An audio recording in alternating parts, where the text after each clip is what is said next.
Armiq, do të flasim për zhvillimet e fundit politike dhe nga drejtësia me avokatin Kujtim Carkani. Avokat, përshëndetje dhe faleminderit shumë. Përshëndetje, faleminderit ju për ftesën, kënaqësi. Avokat, më në fund duket sikur po qen kushtet, sikur tha kryeministri, për ndryshimet në qeveri, por në një opinion të parë, në gjykimin tuaj, kjo erdhi për shkak se ishte mes tre zjarreve, spaku ndërkombëtarëve dhe luftës brenda PS-s, apo ka arsye tjera? Shikoj nderuar, kryeministri nuk kishte rrugë tjetër. Rruga e vetme e kryeministrit ishte që të bënte ndryshimet në qeveri, pra që të largonte zonjë Balluku dhe t'i hapte rrugën drejtësisë të veprojë. Tani, ne vërtet jemi nga ata dhe unë të paktën ata avokat që flas gjithmonë për të drejtat, për të drejtat procedurale që duhet të kenë personat si në hetim, si të pandehur e kështu me radhë. Mendoj se duhet të ndahet një vijë e kuqe që do të thotë e drejta për të hetuar, e organit procedurës për të hetuar dhe e drejta për të qeverisur. Padyshim që kryeministri e ka kthyer këtë situatë në një favor të tij, në kuptimin që ne nuk po qeverisim dot sepse spaku, pra gjykata dhe spaku, një gjyqtar e një prokuror, ne mundet të na arrestojë ministrat e kështu me radhë. Jo, nuk është ashtu. Problemi qëndron që ne kemi, unë po ju sjell në vëmendje ngjarjet italisë të viteve 1992, ku ngjarjet e Tangentoplit të pamshëm, ku prokuroria hyri deri te kryeministri, sepse mendonte që kishte abuzime me detyrën, shpërdorim detyre, padyshim dhe korrupsion. Dhe nuk pyetën fare nëse do binte qeveria apo nuk do binte qeveria. Dhe pra ka gabim Rama kur thot sovraniteti. Unë mendoj po. Padyshim që Rama ka gabim, sepse një ministër që është duke u hetuar për shpërdorim detyre, korrupsion e kështu me radhë.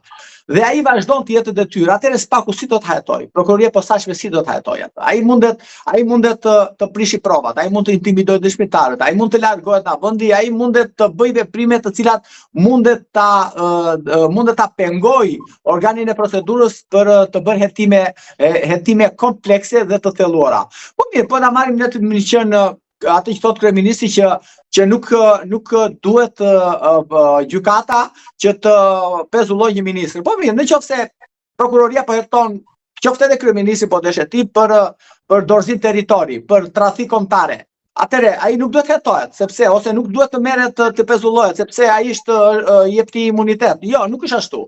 Problemi qëndron që e drejta organit procedurës është një drejt për ti procedurale për të hetuar. Ai nuk e ka shkarkuar zonjën Balluku, ai thjesht e ka pezulluar që mos shkojnë në zyrë, sepse aq ja lejon dhe kushtetuta, aq ja lejon edhe ligji.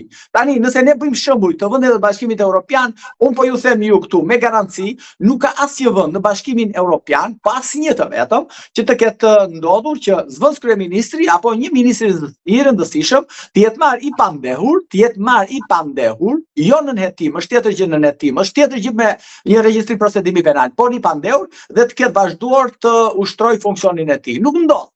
Pra, nëse ne do t'i referojmë kryeministrit me shembujt e tij, nuk i dalin dot. Nëse do ai referohet Gjermanisë, Francës për të drejtat procedurale, po, jam dakord, të drejtat procedurale, garancitë procedurale duhet të jenë, sepse prezumimi i pafajësisë është, por ti prezumimin e pafajësisë nuk mundet ta harruash në momentin që ti je duke ushtruar funksionin publik. Jo, absolutisht jo.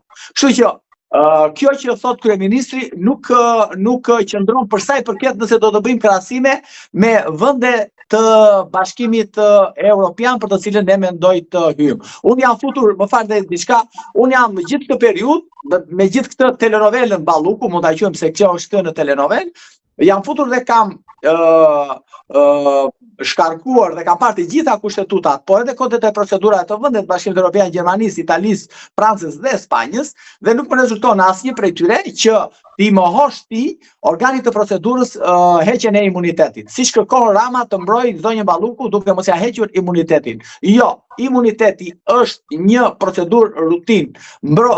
Mandati i deputetit hiqet që në momentin e parë që një prokurori kërkon ndjekje penale ndaj një deputeti. Mjafton një kusht i vetëm që ai ai mos të ndiqet politikisht. Për çdo rast tjetër, imuniteti lëshohet me njerë. Dhe diçka tjetër, imunitetet nuk janë bërë për pushtetet, po imunitetet janë bërë një procedurë, janë bërë për të forcuar opozitat, sepse opozitat mund të jenë vulnerabile nga sulmet që mund t'i bëhet nga pushteti, nga kapja e drejtësisë e kështu me radhë. Prandaj është vendosur imunitet. Imunitetet janë vendosur vetëm për deputet të opozitës që t'u jap atyre të paktën një mbrojtje ligjore nga pikpamja kushtetuese.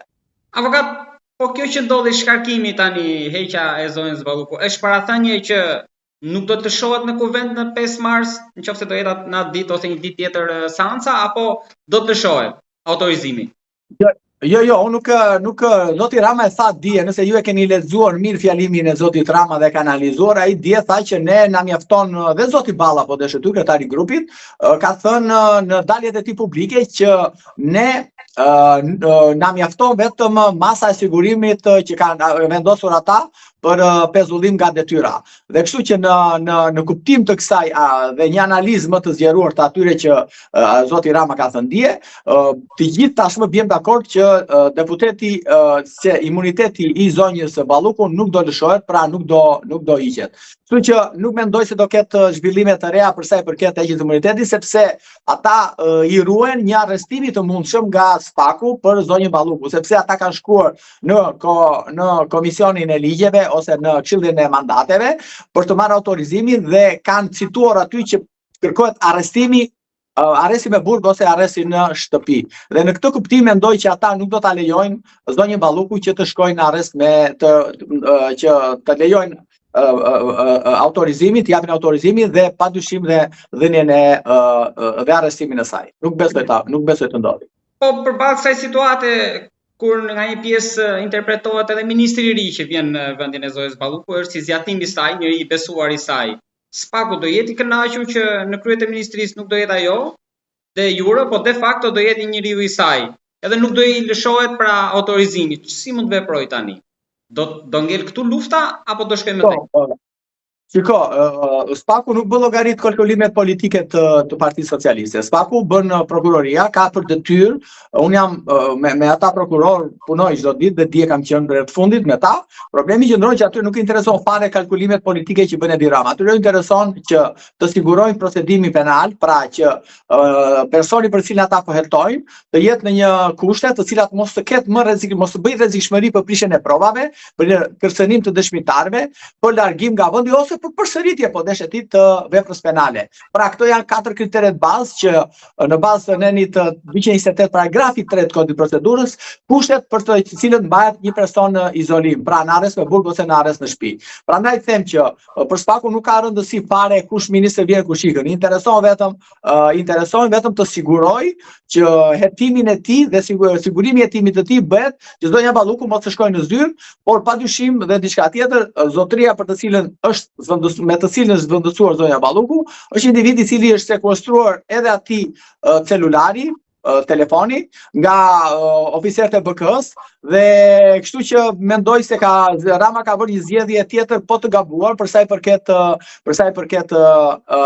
zvendësimit të zonjës Balluku, sepse nesër mund të jemi përsëri përpara faktit që ai ministër që ndaj tij nuk ka imunitet se s'është deputet, mund të merret edhe i mas arresti, pse jo edhe në flagrancë. Kështu që mendoj se ka bërë zgjedhjen e gabuar dhe krijon akoma një konflikt duke zgjedhur varsin e zonjës Balluku, për të cilin tashmë është folur këto orët e fundit nga emërimi i tij prej kryeministit Zotit Rama. Avokat, duke qenë se në këtë dosje të Ballukut të shmah Spaku edhe me procedurat, nga një pjesë e opinionit është interpretuar që tashmë që ra mburoja e zëdhënëses mund kaloj nga paradhoma në dhomë. Mendoni që mund të ndodhë kjo në vazhdim? Shiko, duhet të kuptojmë diçka. Zonja Balluku ka qenë një super ministre.